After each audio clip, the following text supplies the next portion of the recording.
Speech tracking is an auditory verbal therapy technique where the clinician presents a sentence through listening alone, and the student is asked to repeat that sentence verbatim.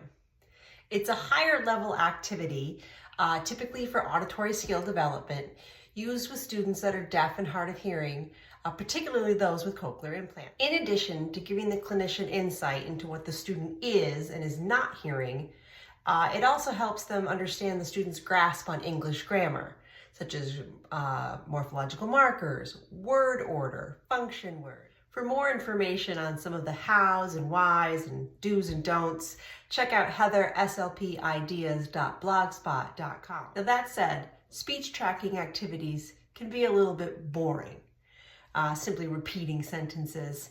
And it also doesn't really require the student to truly understand what they're copying, what they're saying.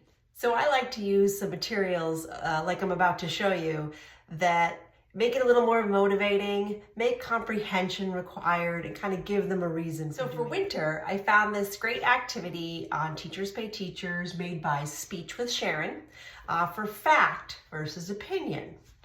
So we have our fact card, cute little penguin. We talk about what a fact means, fact, true, fact, and opinion, what you think, what you believe, what you feel. So we have fact and opinion. So now we have to sort the sentences after and I put the sentences into my bag, and I simply just reach in, take one out. I like to hide it behind the hoop along with my face, and I present it to the child or student. Penguins do not fly. Then the student repeats the sentence back. So let's say the student says, penguin do not fly. Well, I'm going to then present that one more time behind the hoop with a little auditory emphasis on the part they missed. Penguins do not fly. After the student hopefully repeats it correctly, we're going to sign it just to make sure we have comprehension. Penguins do not fly. And then I'm going to ask them, fact or opinion, and hand them the sentence. Hopefully, they say that's a fact.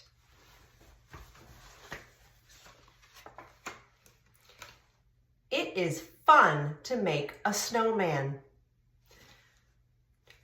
It's fun to make snowman.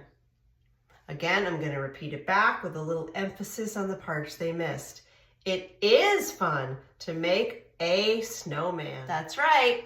It is fun to make a snowman. Fact or opinion? Right, it's an opinion. Then we'll continue that activity until we finished all the sentences, or, as more often happens, we run out of time. I found another really good one that I'm not going to show today, but it's very similar. They repeat the sentence and then they sort it into past tense, present tense, or future tense. Another tricky thing for my students.